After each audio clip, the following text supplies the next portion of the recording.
We are in Bandipora right now, and why we saying this time and again that's the new election, because previously the votaries of boycott are themselves participating as far as this election process is concerned. We have with us Mr. Sikandar Malik, who is fighting as an independent but has the backing of the Jamaat-e-Islami. Sikandar Saab, first, you were in jail, I think. You were out on parole. So what kind of experience it has been thus far, going out and doing what Jamaat-e-Islami has not been doing from the last 30 odd years, and in fact supporting the opposite, supporting boycott? دیکھیں actually پہلے آپ کی بات کی تصحیح کروں, میں پے role پہ نہیں ہوں. ایکچولی میری بیل ہو چکی ہے. تو یہاں پر جو ہم الیکشن میں حصہ لے رہے ہیں یہ کوئی نئی بات نہیں, ہم نے اس سے پہلے بھی الیکشن کنٹیسٹ کیے ہے. تو لوگوں کا بڑا اچھا سپورٹ مل رہا ہے, تو ہماری کوشش ہے کہ ہم اچھے سے میدان ماریں گے. سپورٹ جب آپ نے بات کی تو آپ کھل کے جماعت کے نام پہ ہی جو ہے, ایسی بات ہے پینل نے انڈیپینڈنٹ کینڈیڈیٹ اتارے ہیں, کیونکہ آرگنائزیشن بینرڈ ہے, جس کی وجہ سے ہم ایز آرگنائزیشن پارٹیسپیشن نہیں کر سکتے ہیں. تو اس وجہ سے ہم پینل کی طرف سے ایز اے انڈیپینڈنٹ کینڈیڈیٹ ہے. جماعت کے علاوہ بھی لوگ ہمیں سپورٹ کریں گے. کئی لوگ یہ سوال اٹھا رہے ہیں جماعت پہ کہ اگر 30 سال آپ نے بائیکاٹ کا سپورٹ کیا اور بہت خون خرابہ ہوا بائیکاٹ کے نام پہ بھی, تو آج کیسے آپ کلین چٹ لے کے جو ہے الیکشن میں حصہ لے رہے ہیں؟ ان 30 سالوں کے حساب کا کیا؟ ان سے پہلے تو میرے خیال میں یہ سوال پوچھا جانا چاہیے, جب ہم الیکشن میں اس سے پہلے حصہ لے رہے تھے اس وقت بھی ان کو یہی مخالفت, انہیں جس طرح موقع ملتا ہے انہوں نے مخالفت ہی کرنی ہے.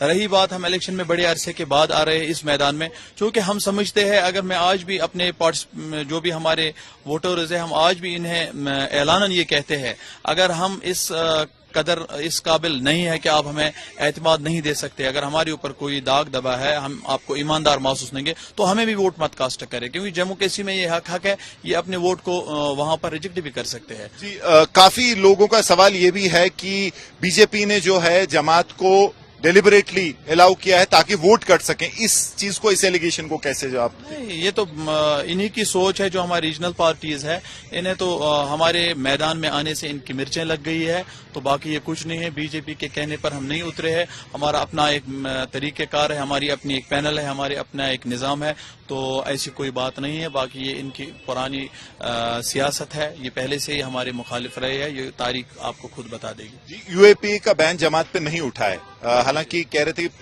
پیچھے جو ہے پردے کے پیچھے کوئی بات تو ہو رہی تھی, لیکن آگے کہاں دیکھتے ہیں آپ جماعت اسلامی کو ان الیکشنز کے بعد؟ دیکھیں ہماری کوشش ہے ہم سپریم کورٹ تک بھی بات پہنچائیں گے. ہماری کوشش ہے کہ ہم ہر سطح پر کوشش کریں گے. ایجنسیز کے رپورٹس بھی ہمارے یو اے پی میں کوئی انوالومنٹ فنڈنگ کیسز میں نہیں ہے, جبکہ خود ایجنسی نے کہا ہے کہ آپ کو کوئی انوالومنٹ ایسی نہیں ہے, تبھی ہمیں چھوڑا ہے. کیونکہ جس وقت یہ ایف آئی آر ہمیں لگایا گیا تھا اس وقت این آئی اے نے بڑے اچھے طریقے سے چھان بین کیا, ہمیں دہلی بلایا گیا, یہاں پر ہماری انویسٹیگیشن ہوئی ہے. جب انہوں نے ہمارے حسابات جات دیکھے, انہوں نے خود اعتراف کیا ہے کہ آپ کا طریقہ کا ٹرانسپیرنسی پر ہے, لیکن ظاہر سی بات کہ حکومت کی اپنی سوچ ہوتی ہے, اپنی مرضی ہوتی ہے, جب وہ چاہیں اور وہ ان کی مرضی ہوتی. باقی اگر ہمارے اوپر کوئی بھی اس قسم کی ایلیگیشن ہوتی تو شاید ہمارے جو بھی یو اے پی کے کیس لگے ہیں, شاید ہمارے لوگ بھی جیلوں میں. کیا مدعے لے کے آپ لوگوں کے پاس جا رہے ہیں؟ ایگزیکٹلی کس چیز کو لے کے آپ ووٹ مانگ رہے ہیں؟ ہم لوگوں کے پاس اپنے مینیفیسٹو تیار کرنے کے بغیر ہم لوگوں سے کہتے ہیں کہ ہم ہر وہ کام کریں گے جو عوام کی بھلائی کے لیے ہو. بانڈی پورہ کی کانسٹیٹوئنسی کی جہاں تک بات کریں گے آپ, بانڈی پورہ میں تعمیر ترقی کے حوالے سے, ڈیولپمنٹ کے حوالے سے, ایجوکیشن کے حوالے سے, یہاں واٹر چینلز کے حوالے سے اگر بات کی جائے گی, ہر جگہ کمی ہی کمی ہے. اس کو ہم مشن کامل کے تحت کوشش کریں گے کہ 0 سے لیول 100 تک. جی ملک صاحب, آخر میں آپ کی ایک انوکھی سی بات ہے جس کی وجہ سے آپ جو ہے کافی وائرل بھی ہوئے تھے, جو آپ کا یہ اینکلٹ ہے. تو یہ جو آپ یہ آپ دکھا دیں گے, یہ دیکھیے جی پی ایس اینکلٹ ہے جو کہ آئی تھنک سیکورٹی ایجنسیز نے رکھا ہے آپ کو ٹریک کرنے کے لیے. تو یہ کیسی فیلنگ ہوتی ہے پہن کے, آپ کیسا محسوس کرتے ہیں؟ کیونکہ یہ عجیب سا لگتا ہوگا. شروع میں مجھے محسوس بھی ہوتا تھا, رات کے وقت اس کی کبھی آوازیں بھی آتی ہے, تو چونکہ یہ ایک مشین ہے تو جو چیز بندے کے حوالے سے یہ مانیٹر کرے, یہ کہاں جائیں, کتنا ٹائم کسی جگہ ٹھہریں, تو میرے خیال میں یہ ایک ہیومن رائٹس کی وائلیشن ہے. تو بہرحال ہم کیا کر سکتے ہیں, ہم تو کیا کیا ٹریک ہوتا ہے اس پہ, مطلب اس اینکلٹ پہ, مطلب آپ کی پوری موومنٹ جہاں آپ جاتے ہیں, جی جی بالکل, ہاں بالکل, جی پی ایس کا معنی ہی نہیں, یہ پوری ٹریک کتنے ٹائم سے آپ نے یہ پہنا ہوا ہے؟ تقریباً اس کو 4 مہینے ہو گئے, آج 4 مہینے ہیں. اس کا وزن کتنا ہے, مطلب کتنا انکمفرٹیبل رہتا ہے؟ آج مجھے محسوس نہیں ہو رہا ہے, لیکن جس دن پہلے لگایا گیا تھا اس وقت میں محسوس کر رہا تھا کہ ایک ٹانگ میں زیادہ وزن ہے, ایک میں کم ہے, لیکن اب الحمدللہ چونکہ کب تک آپ کو یہ پہننا ہے, مطلب اس کا کیا پروسیجر ہے؟ کہا تھا کہ یہ جو یو اے پی جماعت کا ہے, اس جب تک وہ ختم نہیں ہوگا تب تک ہم آپ کو, بہرحال سپریم کورٹ کی رولنگ آئی ہوئی ہے کہ ہم کورٹ میں درخواست بھی جمع کر سکتے ہیں کہ اس کو نکالنا چاہیے. تو بہرحال فی الحال ہم الیکشن مہم میں ہیں, ہماری کوشش بھی ہے کہ ان کو خود سمجھ آ جائیں, یہ ہم جیسے لوگوں کو خود نکالیں, کیونکہ ہم لوگ زیادہ تر کوشش ہی کرتے ہیں کہ انہیں خود سمجھ آنا چاہے.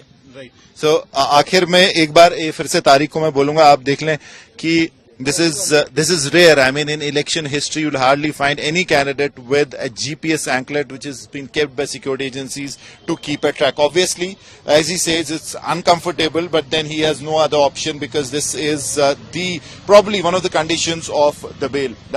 It's not a condition. It is not a condition. Bail is not. It's not condition. As part of, It's not condition. Is not part of the bail. so that's why you're basically going for an appeal against it. بالکل بالکل, انشاءاللہ. Thank you so much. All the best. Thank you. So that was Sikandar Malik, who is the Jamaat-e-Islami candidate for Bandipora. Now, lot of controversy around Jamaat-e-Islami because after being votaries of boycott, and in fact they have been vehemently opposing the election process for the last 35 years. Their boycott calls and all that they did against election has led to a lot of violence at times. People have been injured. In fact, some have been killed. So there were people who were saying that Jamaat should clarify as to if they are fighting elections, what about the last 35 years? How will they justify all that opposition?